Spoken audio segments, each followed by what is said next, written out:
Oi, pessoal! Sejam bem-vindos e bem-vindas a mais uma edição do Future of Money, o seu podcast semanal da Exame, em que a gente fala sobre tudo sobre o futuro do dinheiro. Eu sou o João Pedro Malar, repórter do Future of Money, e hoje eu tô aqui com uma convidada muito especial, que é a Duda Davidovich, que é superintendente de inovação da Elo. Tudo bem, Duda? Tudo bom, João? Um prazer estar aqui com vocês hoje. Eu sou uma super fã, né, do Ah, Future que of Money, bom! então eu tô adorando estar aqui. Tá vendo os bastidores, né, da Com coisa. certeza. Legal. Hoje, na verdade, o podcast ele é um pouquinho diferente, porque a gente tem um assunto mais fechado, mas muito legal, que é um relatório que a Elo, né, tá divulgando agora, de tendências na área de tecnologia de pagamento para esse ano de 2024, né? E a gente estava até falando antes de começar a gravar que é uma área que tem muito pano para manga, né, para falar sobre. Com certeza. A tecnologia emergente, o que é interessante é que cada ano vai ser um ano completamente diferente do anterior. Então, para mim aqui, o recheio, a gente conseguir saber para onde essas tendências vão levar as oportunidades para os Uhum. nossos negócios, sejam em meio de pagamentos ou setor financeiro. Então, a gente já vê diferenças do ano passado, Aham. 22 para 23, mas o ponto a gente vê que o movimento ele está muito acelerado e contínuo. E Uhum. isso é ótimo para quem trabalha em tecnologia, né? E para quem está pensando em produto novo. Não, com certeza. A gente mesmo, no Future of Money, a gente dá... Toda semana tem alguma notícia nova que a gente está dando sobre essa área de inovação em pagamentos, né? E eu estava dando uma olhada no relatório, uma coisa que já me chamou muito a atenção de cara foi o Drex, né? Que é, inclusive, como vocês abrem o relatório, a primeira tendência que vocês apresentam é o Drex. A gente teve no ano passado avanços muito concretos no projeto, né? Que foi o início do piloto, com vários integrantes, a Elo, inclusive, está num dos consórcios, Uhum. né? E aí a primeira coisa que eu queria te perguntar é como vocês avaliam os avanços que a gente teve no ano passado, né? Se foi uma coisa assim surpreendente ou se já era um pouco esperado dentro da agenda do Banco Central, como tem sido a avaliação de vocês? Quando a gente vê o Drex, né, as CBDCs agora em mais de 130 Uhum. países sendo estudadas como a solução, né, na moeda digital, em muitos países como a solução de pagamentos instantâneos, que é um Uhum. pouco diferente aqui do Brasil. Sim. A gente tem um contexto diferente, porque a gente tem o Pix. A gente vê que antes era algo no campo das ideias e que Uhum. cada dia vai amadurecendo e o piloto a gente passou pela primeira fase de testes, inclusive o consórcio que a gente está com a Caixa, com a Microsoft, a Elo, né? Uhum. A gente acabou concluindo vários testes de emissão, de transferência, de tokens. Agora a gente está falando sobre privacidade, que é uma Sim. outra coisa que a gente pode conversar. Aham. Mas o ponto é que a gente vê que o Drex, ele cada vez mais vai ficando consistente. E aí, João, eu fico pensando assim, muito se fala hoje que o Drex, na verdade, é uma solução para um problema que talvez a gente nem saiba que tenha. Aham. E eu costumo pensar o seguinte, lá no início da internet, quando a gente começou lá em 93 de internet comercial, a gente não sabia que a gente tinha um problema de comprar com um clique, a gente Uhum. não sabia que a gente tinha um problema de organizar toda a informação do mundo, com o Google, né, depois surgiu. Sim. Então, eu acho que o Drex, ele veio muito nessa linha de ajudar a gente a construir várias soluções para uma economia que a gente ainda nem começou a experimentar, Uhum. que é essa tal dessa economia tokenizada, né, que a Sim. gente fala muito no relatório, que tem casos de usos muito simples de a gente entender, porque são pedras no nosso sapato hoje em Uhum. dia, compra de imóvel, compra de carro, e blockchain dele tem, enfim, vem ajudar muito isso, mas casos de coisas que a gente nem imagina que talvez sejam possíveis, como tokenizar um copo d'água em milhões de tokens, e esse copo Aham. d'água ser hoje aqui presente para mim, mas daqui a pouco ser presente para você, poder ser um objeto Aquele exemplo do transacional, carro, né, que é sempre o exemplo que todo mundo dá, né, do carro tokenizado para facilitar a compra e venda, né. Do imóvel, que acaba, Uhum. na verdade, você tem um imóvel que é tokenizado, você pode alugar 1% desse imóvel. Imagina, Uhum. você pode ter 1% aqui do edifício Manzoni, na Faria Lima. Olha só que bacana. Pois é. Então, a gente vê os players do mercado, de um lado, conseguindo testar tecnicamente e ver a viabilidade técnica de infraestrutura, de eficiência, de transparência, de tudo que o Drex traz, Uhum. e ao mesmo tempo que essa parte técnica é testada, a gente conseguir saber e conseguir testar também esses casos de uso que vão vir para o dia a dia dos consumidores muito em breve. Sim. E você falou dessa questão de casos de uso, né? É claro que assim, o projeto ele ainda está muito novo, né? É um avanço grande, mas ele ainda está no início. Mas vocês, aí na Elo, vocês já conseguem ver alguns possíveis casos de uso, coisas que têm chamado a atenção de vocês? Ou vocês acham que a gente ainda precisa esperar um pouco mais, testar mais, antes da gente ter casos de uso mais concretos, né? Tem um caso de uso que é muito óbvio para a gente, até pelo consórcio que a gente está, Aham. que é o de pagamento de benefícios sociais. Sim. Então, imagina o seguinte, a moeda digital, o Drex, uma das belezas dela, ela poder ser programável. Uhum. Significa que eu consigo falar exatamente para que ela serve, quando ela serve e aonde ela pode ser usada. Uhum. Então, quando você faz um pagamento de um benefício social, você consegue ter ali muito mais controle sobre como é que aquele dinheiro vai ser gasto pelo aquele recebedor. Ao Uhum. mesmo tempo, você dá a possibilidade naquele dinheiro, nesse Drex, ser aceito exatamente para aquilo que aquele recebedor ele vai precisar usar aquilo. Então, por exemplo, um auxílio gás. Se você tem um pagamento via Drex, eu consigo programar o Drex para ele servir só para comprar gás. Sim. E outra coisa também muito interessante que a gente tem estudado, porque a gente está participando do consórcio, mas ao mesmo tempo a gente tem um laboratório dentro de casa em que Legal. a gente tem testado alguns casos de Aham. uso. É o caso que lá no início começou a ser falado, e depois acabou ficando com muitas dúvidas do mercado, mas a gente vê que é um caso muito relevante para o Brasil, que é pagamentos offline. Então, Legal. hoje, o Uhum. dinheiro, ele permite isso, né? Ele permite que você, sem precisar estar conectado à internet, você não precisa ter 4G, banda larga, em qualquer lugar, você tira uma nota de Uhum. dinheiro e paga. Você Sim. consegue fazer aquela É transação. uma vantagem do dinheiro físico que a gente ainda não conseguiu substituir, né? Exatamente. Mas, ao mesmo tempo, hoje a gente tem mais celular no Brasil do que brasileiro, Aham. né? Então, esses celulares, eles são uma carteira. Eles podem carregar esses tokens. E eles Uhum. podem, sim, permitir que esses tokens sejam usados para pagamentos offline. Então, Sim. esse é um caso também de uso que a gente tem explorado e tentado ver como é que é possível viabilizar, porque são dois casos que vão muito na linha do que a gente acredita como empresa, que é Uhum. democratizar transações financeiras.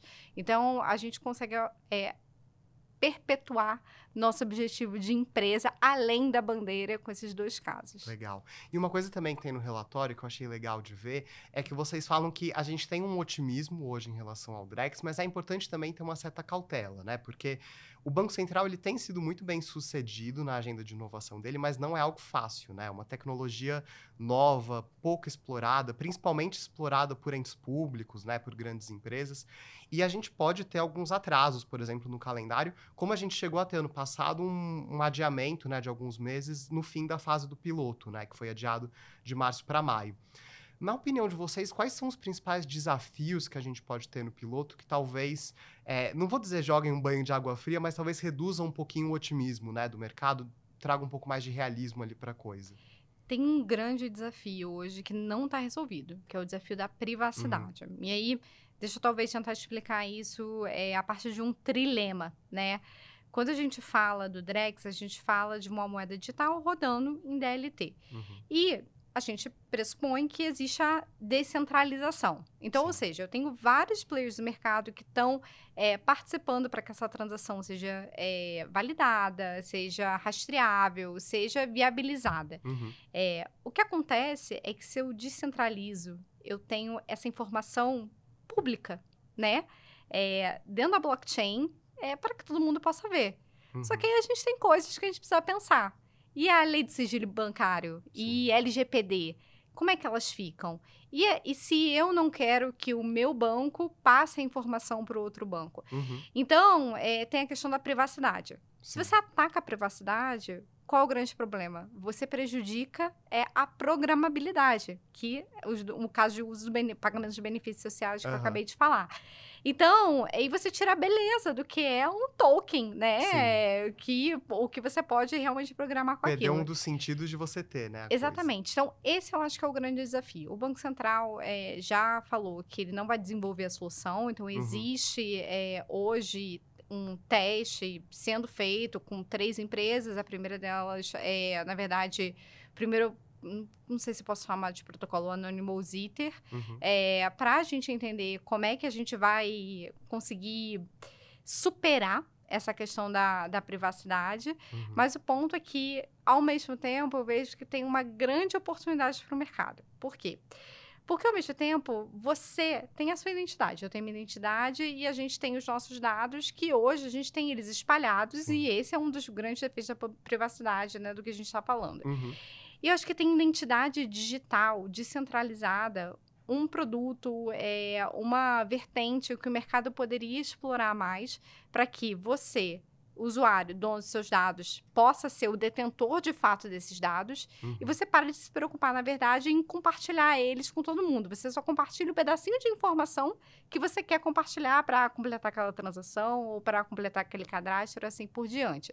Então, assim, resumindo, acho que, João, temos sim uma questão relevante e uma pedra no meio do caminho, Aham. mas eu tô bem otimista mesmo assim que essa pedra ela vai ser rolada em algum Até porque momento. a gente chegou nessa pedra, eu acho que muito antes de vários outros países que estão nesses testes, né? E Exatamente. por mais que isso seja um problema, é um bom sinal que a gente já chegou nesse problema, né? Exatamente, concordo. Aham. E aí, indo para uma outra tendência, né, que vocês abordam no relatório, mas muito ligada ao Drex, é a tokenização, né? Eu acho que o Drex, ele surgiu como uma tendência nacional aqui, mas a tokenização, ela é uma tendência global, né? E vocês até citam um estudo do Citibank, que a gente também tem uma matéria sobre no FON. Eu não vou dar o dado, né, errado, porque é sempre difícil lembrar o dado, mas era uma casa, assim, de trilhões, né, o potencial da economia tokenizada. O quão distante você acha que a gente está entre esse potencial trilionário, e a realidade que a gente tem hoje de tokenização aqui no Brasil, né? Qual que é a teoria e qual que é a prática? Eu acho que são 4 trilhões de valor de mercado Tá. até 2030, né? Esse número também me veio na cabeça. Mas é muita coisa, Sim. né? De dólares, né? Se você parar pra pensar. Uhum. Eu acho que o grande gap que precisa ser superado é a experiência do usuário. Então, assim, eu acho que a teoria, ela é linda, na Uhum. verdade. Eu posso tokenizar tudo, eu posso transformar tudo em dinheiro, eu posso transformar tudo em qualquer coisa transacional. Uhum. Mas como é que eu vou explicar para minha mãe, para minha avó, que ela tem um token, que é R$1, dentro de uma carteira que pode ser de um banco, pode não ser que não, e que isso vai ajudar ela a Muita comprar novidade, 1% de um... Uau, assim, é muita coisa. Então, eu acho que, e se você até for para outros mercados também, que acabam bebendo muito dessa fonte, o agro, por exemplo, eu posso tokenizar grãos, eu posso tokenizar Sim. commodities no geral. Então, eu crio uma liquidez, eu crio um novo universo transacional, novos fluxos de pagamento que realmente não eram possíveis antes. Uhum. Mas, ao mesmo tempo, como é que você vai ensinar o agricultor que está produzindo a soja que ele vai ter uma carteira de tokens que pode ser usado como garantia para ele comprar uma máquina? Então, é um ambiente que a gente precisa, eu acho que, quase que democratizar o conceito ainda. A gente precisa que tenham empresas que tragam uma boa experiência do usuário, que consigam educar esses usuários, o país, a esse novo tipo de economia, para que a gente realmente consiga atingir todo esse potencial financeiro. Uhum. Eu acho que é possível, mas também não acho que é um band-aid que a gente arranca e agora todo mundo, economia tokenizada. Problema Não, resolvido. o problema né? é resolvido. Não, eu acho que é uma questão que a gente precisa trabalhar. E eu achei legal também que no relatório vocês, é como se fosse uma subtendência, né, que é a tokenização verde, né, que vocês trabalham ali. Se você puder explicar o que é a tokenização verde, dar alguns exemplos práticos, né, para quem está ouvindo. É a tokenização de ativos verdes. Então, o que a gente está falando? A gente está falando no mercado agro, que é um dos grandes responsáveis hoje pelo PIB brasileiro. A gente está falando de energias renováveis. A gente está falando de uma logística verde. Então, significa que eu consigo tokenizar toda a cadeia de quem entrega, como entrega, quantos carbono está produzindo para fazer essa entrega. E eu também tenho todas as fontes de geração de tokens que, na verdade, são mais eficientes energeticamente. Porque hoje, imagina, a gente está vivendo um super desafio climático, né? Bom, quem estava aqui na cidade de São Paulo... Tá vivenciando isso de uma semana para outra. Verão de Saara, outro dia a gente está no inverno. E a gente tem hoje que se preocupar com, assim, toda essa blockchain envolvida, toda essa geração de tokens, ela tem um gasto energético muito alto e que se a gente está fazendo essa transição para uma economia que vai usar muito mais energia, então a gente tem que realmente pensar sobre isso. Sim. Então, na verdade, os tokens verdes são uma representação de várias dessas coisas que eu contei para você e que hoje eu acho que estão e devem estar muito pautadas nas agendas de ESG, né, das empresas, já que todos nós, de alguma forma, somos responsáveis, né, pelo impacto que a gente gera, tanto positivo quanto negativo, para a sociedade, para o ambiente, assim por E é uma área diante. que no Brasil, em específico, tem muito potencial, né? Porque a gente é uma Exatamente. potência agrícola, tem a questão de preservar o meio ambiente, mas a gente também tem fontes renováveis muito importantes na nossa matriz. Então, é uma combinação muito favorável para a gente, né? Exatamente. Legal. Exatamente. E aí, tem uma outra coisa também que eu acho que tá meio que na relação entre o Drex e a tokenização, e que é uma coisa que eu sempre me pergunto, né? A gente depende do Drex para a tokenização deslanchar aqui no Brasil? Porque se a gente depender, isso significa que a gente ainda vai ter um 2024 lento para a tokenização, né? Ou você acha que a gente já consegue avançar com a tokenização mesmo sem ter o Drex, né, no mercado? Acho que esse tipo de pergunta, João, é o que vem primeiro, o ovo ou a Aham. galinha, sabe? O ponto é, do ponto de vista técnico, é óbvio que dá para deslanchar sem o Drex. Uhum. Só que o ponto é, o regulador, ele precisa estar ativo para que a gente não veja o que está acontecendo nos Estados Unidos, que é o Sim. Gary Gensler, lá, presidente da SEC, totalmente averso, muitas vezes, ao mercado cripto Sim. e como é que a sociedade evolui com um regulador que, na verdade, ele está retraído em relação à evolução. Uhum. Então, eu acho que o Drex, ele traz a carga do Banco Central de ser um regulador que vai conseguir validar uma infraestrutura, que vai trazer o Drex como um lastro e, por conta disso, trazer confiabilidade para os tokens, trazer confiabilidade para o mercado mais confiabilidade do mercado cripto, Uhum. o regulador, um regulador reconhecido mundialmente, também conseguir trazer um nível de segurança para os usuários. Uhum. Então, sim, é possível, mas enquanto regulador, no meu ponto de vista, ele realmente não chancelar, ele não estiver ativo, também participando da construção dessa infraestrutura, vai ser sempre um investimento de risco. Uhum. Vai ser um investimento nichado e talvez a gente não consiga alcançar esses trilhões de dólares aí que a gente da economia tokenizada. Sim. É isso que eu imagino. E você me deu um gancho para falar de uma outra tendência que está no relatório, que é do mercado cripto, mas mais especificamente desse mercado agora com regulação, né? Uhum. A gente teve aqui no Brasil no ano passado, entrou em vigor o marco legal das criptomoedas, e aí agora esse ano vai ser, né, do Banco Central efetivamente criando as regras, né? Enfim, a gente também tem a CVM, né, que sempre fala que é uma prioridade essa questão de tokenização, de cripto.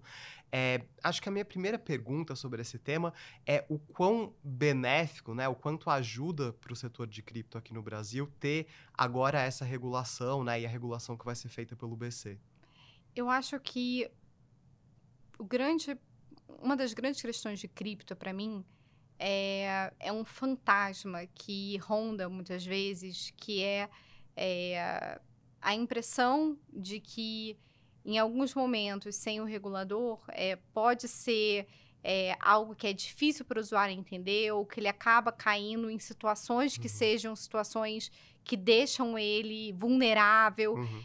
Enquanto, na verdade, cripto não é isso. Não é um esquema de pirâmides. Aham. Pelo Era o contrário, que eu ia na falar, é o verdade. fantasma da pirâmide, né, que Fantasma da fica. pirâmide, não é isso. Uhum.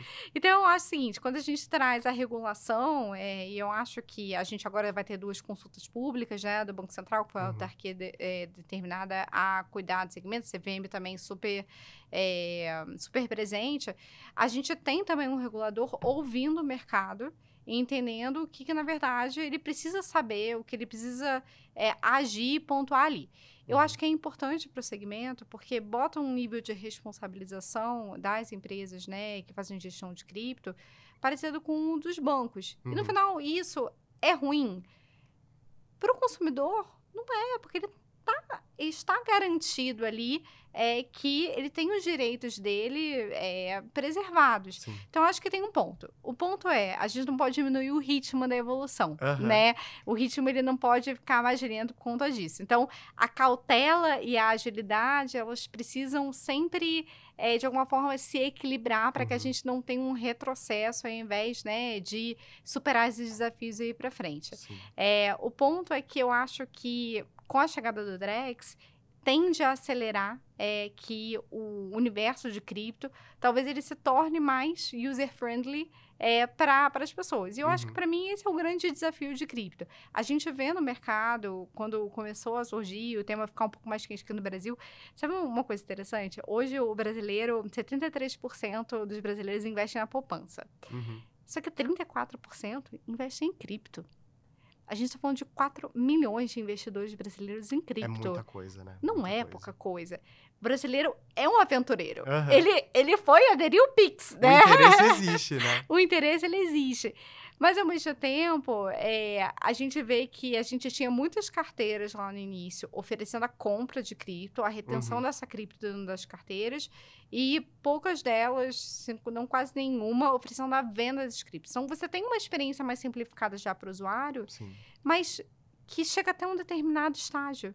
Então, eu acho que tudo tem que se orquestrar. Eu acho que o regulador tem que se orquestrar, o Drex está orquestrado com isso, Uhum. a melhoria da experiência de usuário de cripto, para que a gente possa ter uma evolução natural desse assunto aqui. Sim. E pensando em cripto na área de pagamentos, né, em específico, ou nas transações, já há um bom tempo é falado, né, desse potencial de que não à toa se chama criptomoeda, né, já tem uma coisa aí. A gente tem, por exemplo, experiências como em El Salvador, que eles transformaram numa moeda oficial para usar nessa questão de pagamento, mas a impressão que fica é que nunca deslanchou tanto, né? Você acha que isso acontece porque a adesão em si em cripto não é, óbvio, é grande, mas poderia ser maior, né? Então, talvez se aumentar a adesão, aumenta o uso como moeda. Ou a gente ainda tem uma aversão de empresas e de reguladores em adotar, permitir esse uso como moeda. Ou às vezes realmente não é o principal caso de uso, vai ter outras aplicações. Qual a sua visão? El Salvador tem uma questão da volatilidade da Uhum. moeda deles, né? Então, que na verdade acabaram aderindo ao Bitcoin, né? Se eu não me Bitcoin. engano, eles já têm caixas eletrônicos lá que você Uhum. pode assim, sacar os seus Bitcoins para usar Aham. em dinheiro.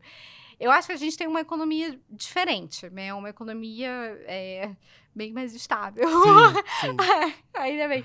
Mas eu acho que tem. Ai, João, eu acho que tem uma questão que. Eu acho que são casos de uso diferentes. Uhum. Quando eu olho, por exemplo, para a escolha que o Banco Central está fazendo de criar uma moeda dele, que está ali lastreada em real, etc., é uma escolha muito mais segura e ponderada Uhum. de alguma forma, tokenizar a economia e trazer essas tecnologias emergentes para a evolução natural da economia. Sim. Quando eu olho para cripto, dentro do contexto do Brasil, eu ainda acho que a gente tem um perfil muito mais de investimento, Uhum. muitas vezes de nichado e muitas vezes de um investimento até mais de alto risco, Uhum. principalmente com a taxa de juros, né, comparando a Sim. renda fixa.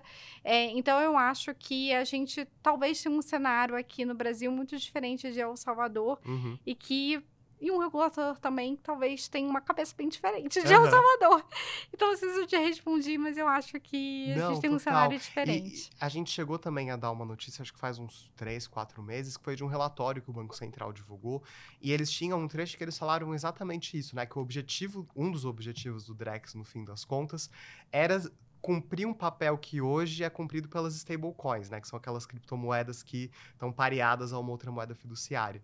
Então, ele tem essa postura, né? De, olha, a gente vai oferecer essa alternativa aqui, regulada, usando a tecnologia blockchain, mas ao mesmo tempo com algumas vantagens, algumas coisas que só o regulador consegue trazer, né? E aí, indo para a área de pagamentos, voltando, eu acho que às vezes a gente fica muito focado nessa questão de cripto e de blockchain, mas a gente também tem outras tendências que estão muito em alta, né? Não só aqui no Brasil como no mundo. Obviamente eu vou perguntar do Pix já já para você, porque não tem como a gente não falar. Mas eu vejo que lá fora também tem, por exemplo, a questão de pagamento por aproximação, que é uma coisa que aqui no Brasil começou a crescer muito, acho que principalmente no pós-pandemia, né?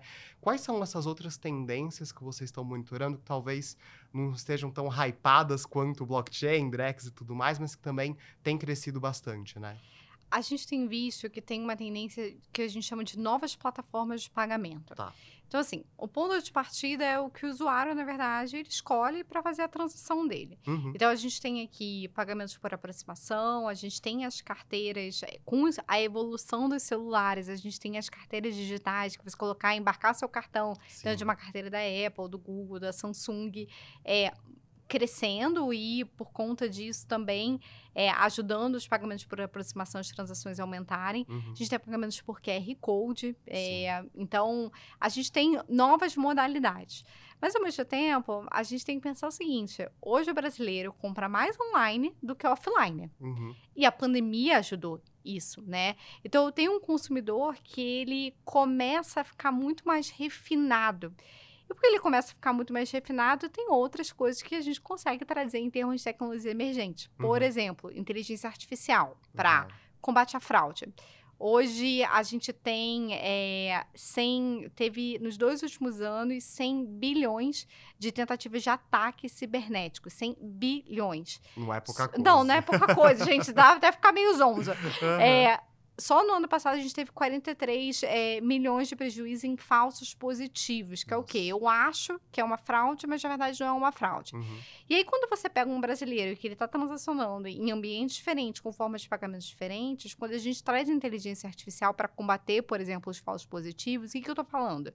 Estou falando que hoje o principal desafio é eu conseguir pegar toda essa informação que existe, eu organizar e trazer inteligência, e eu passo a conseguir fazer isso.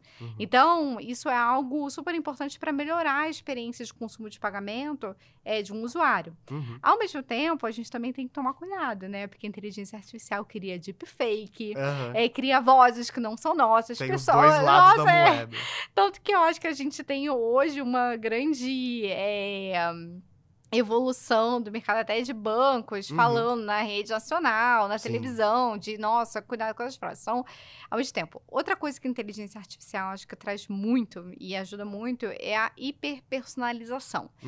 E a gente, assim, passou por anos onde Big Data era a cereja do bolo de qualquer empresa que quisesse entregar mais valor para o cliente. Qual é o grande desafio, João? O que eu faço com tanto dado?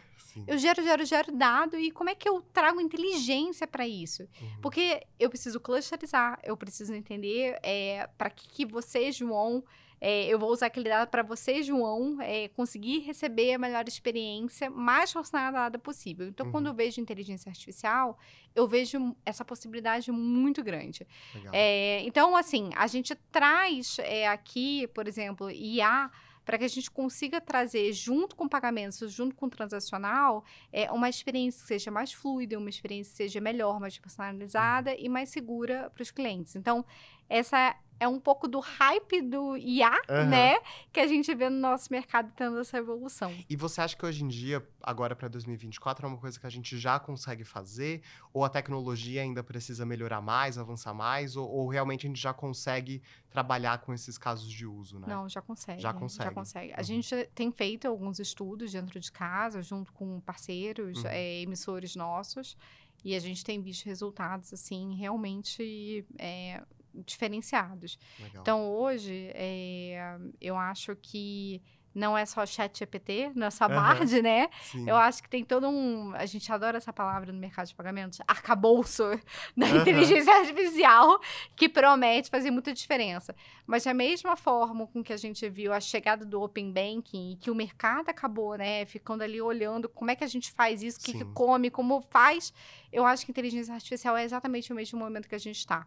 A gente está tentando encaixar as pecinhas nos lugares certos, como o mercado, mas eu acho que no momento que o mercado conseguir fazer isso, a evolução vai ser muito rápida. A entrega para o consumidor de valor vai ser muito rápida. E que é uma coisa muito natural com qualquer tecnologia nova, né? Sempre tem esse...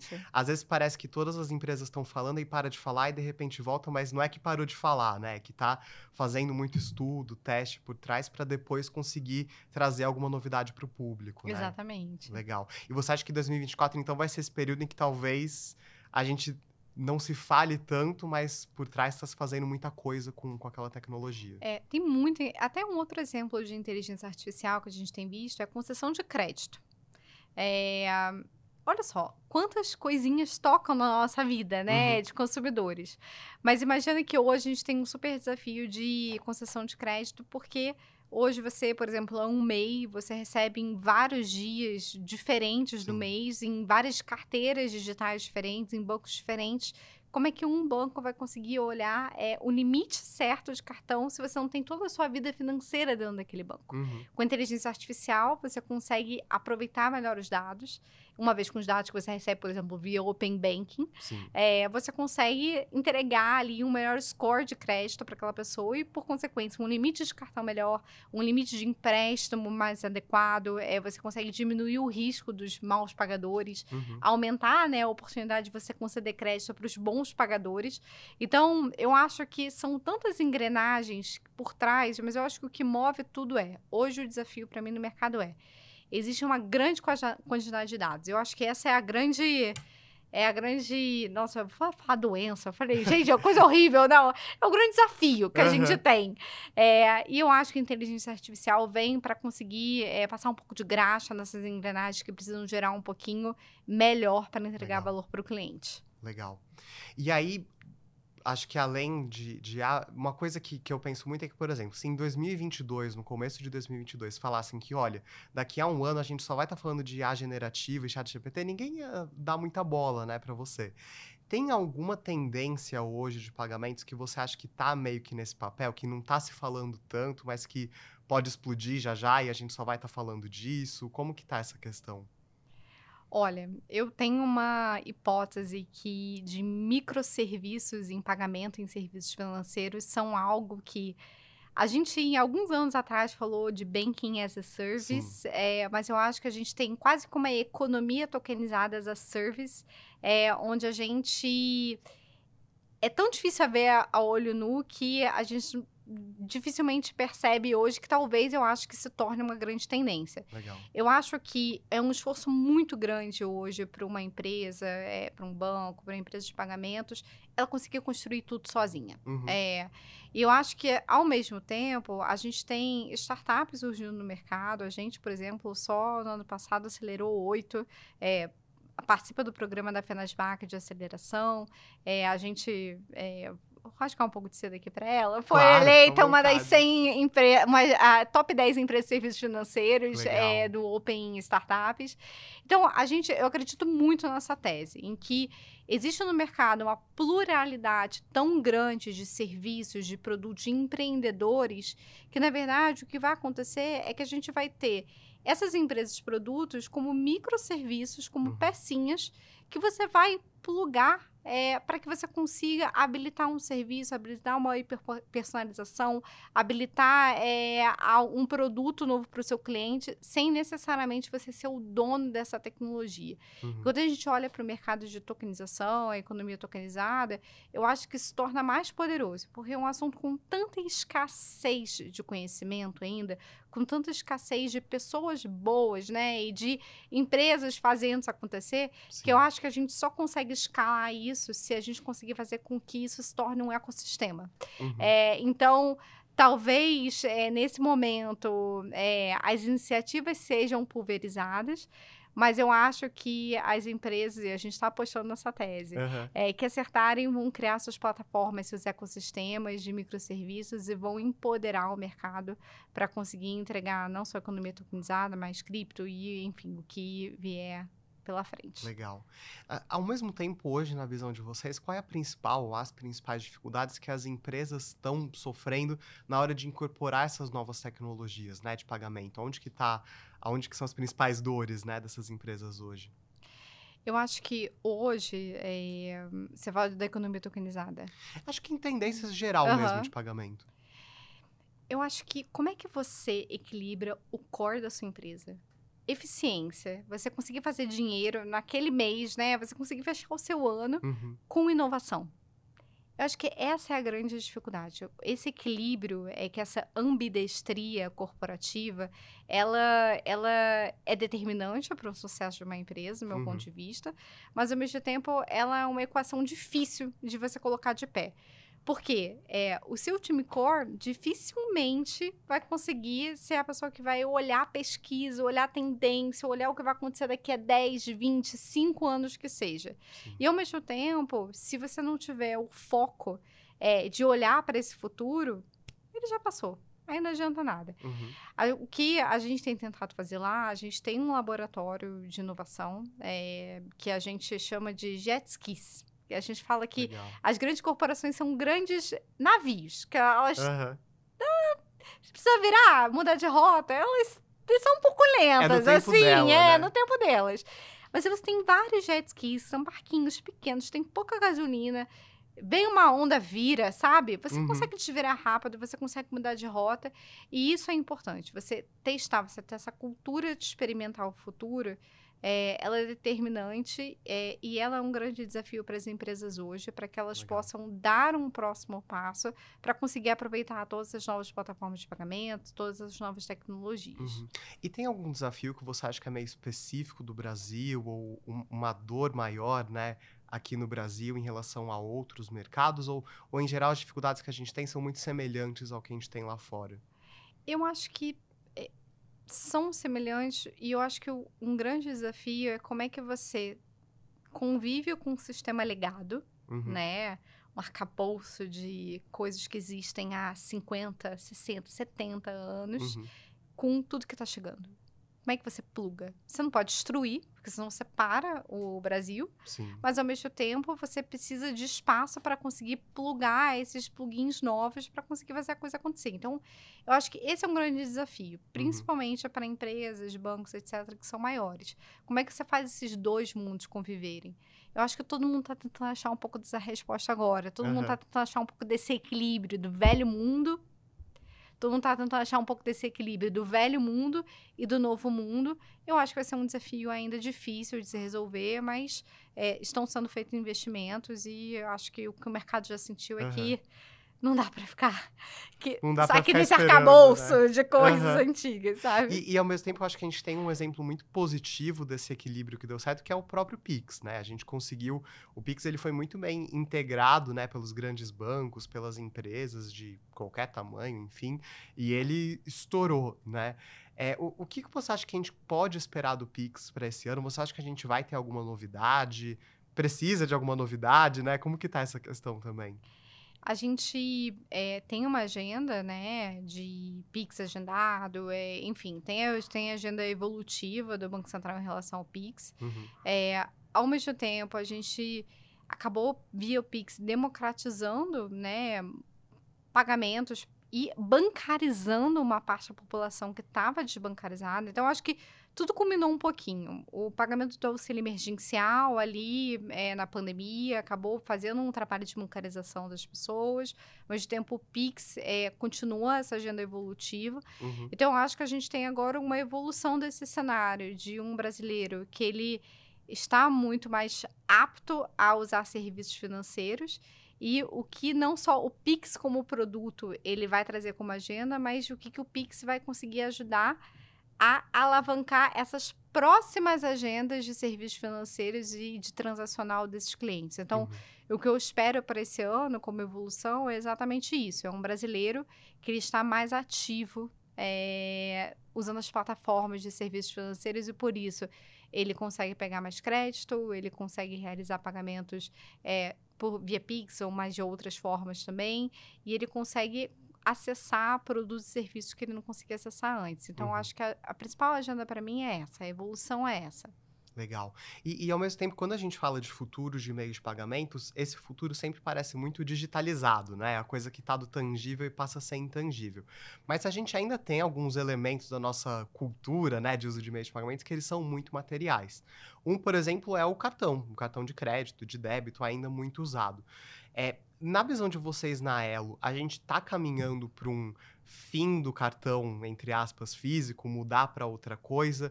Ou ele ainda tem um lugar, ele ainda tem um papel, ele ainda vai durar por um bom tempo? Como que fica a visão de vocês sobre o cartão? Olha, antigamente me perguntavam se o dinheiro ia acabar. Era uma pergunta mais fácil, né? Era mais fácil de É responder. mais fácil de responder. Agora Aham, o plástico não é ESG. Mas brincadeiras à parte, aham, eu acho assim que o cartão ele ainda vai existir na medida que o cliente ainda quiser ter ele uhum, fisicamente. Mas o ponto é que o cartão ele não é um plástico, né? O cartão é uma credencial de pagamento sim. que pode ser usada numa carteira digital, pode ser usada até muitas vezes por trás de carteiras digitais que você nem sabe que é cartão ela. Você consegue fazer um pagamento via QR Code usando seu saldo da Aham, carteira e você nem sabe que você está fazendo um pagamento via cartão, por uhum, exemplo.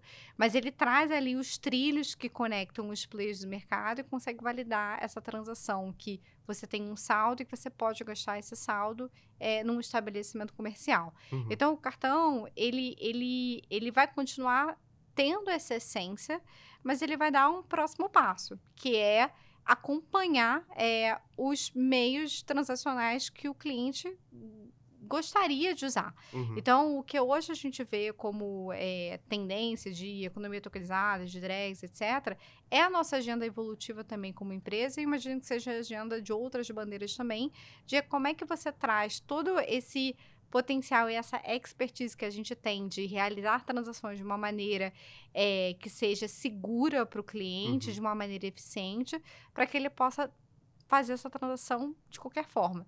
No limite, eu espero que você possa fazer uma transação através da sua digital, em qualquer lugar que a sua digital carregue os seus credenciais de pagamento, se assim uhum, você quiser. Então, talvez acabe o plástico. Se o cliente quiser, tá tudo bem pra gente. aham.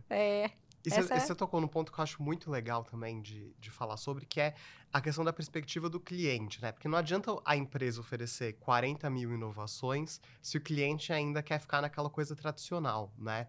Como vocês enxergam hoje o perfil dos brasileiros em relação a essa receptividade de inovações, né? Porque muita gente fala, bom, o Pix surpreendeu, todo mundo aderiu. Isso significa que todo mundo vai aderir a essas outras novidades também? Como que fica, né, essa questão? Eu acho que a gente tem que lembrar que a gente tem vários Brasis dentro do Brasil, Uhum, né? Com diferentes realidades socioeconômicas, inclusive com diferente realidade de acesso à internet, a celular, à tecnologia. uhum, Hoje você tem uma grande parte dos brasileiros que tem celular, mas um celular que muitas vezes cabe em 3 aplicativos. E nada mais que isso. sim. E aí, como é que ele vai ter um aplicativo, por exemplo, que uma conta do banco ou uma carteira? Ele vai ter que fazer escolhas. Então, eu acho que a gente precisa lembrar disso e lembrar que a gente não faz produto só para que é para Faria Lima, né? É Aham, para iPhone. Eu nem sei, eu não uso iPhone, da última geração. sim.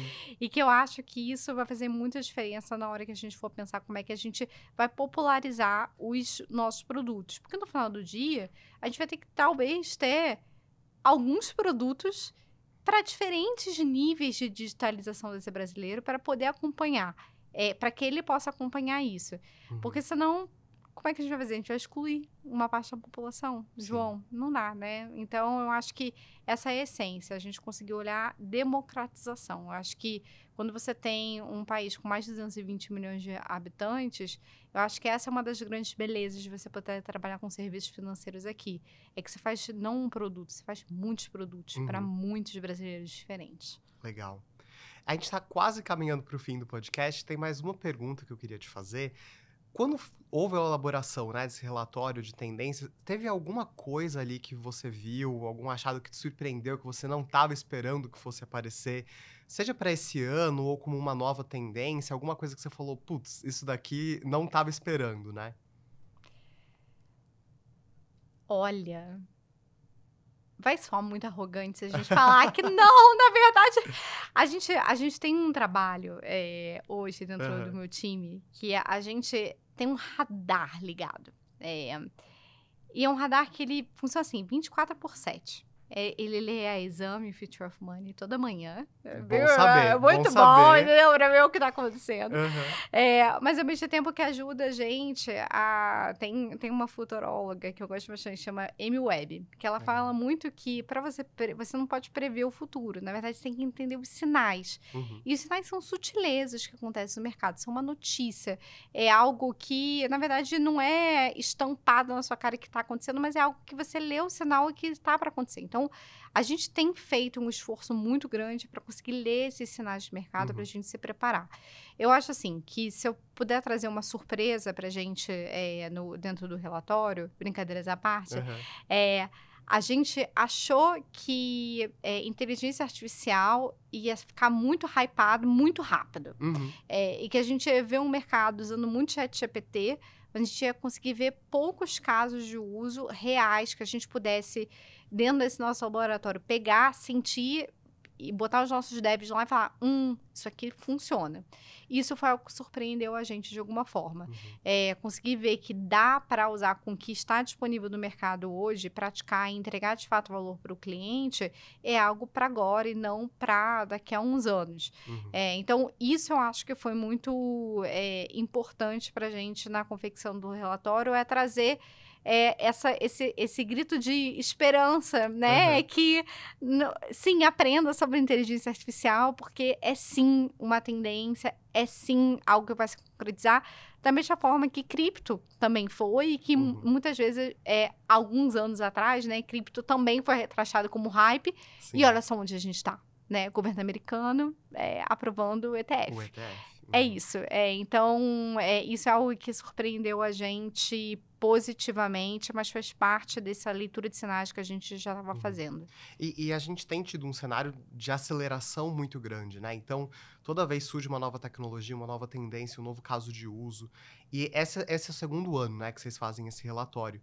Teve alguma coisa que entrou no relatório o primeiro e ficou de fora desse segundo, que você pensou... eu achei que teria crescido mais, mas meio que foi engolido por uma outra tendência? Olha, acho que a gente falou muito sobre transferências internacionais com cripto. A gente era uma tese que rondava o relatório anterior, muito pela praticidade, né, de você conseguir pular muitos intermediários, fazendo o swap de um dinheiro para o outro através de cripto. E a gente sentiu que talvez não evoluiu assim no mercado como a gente achou que ia evoluir.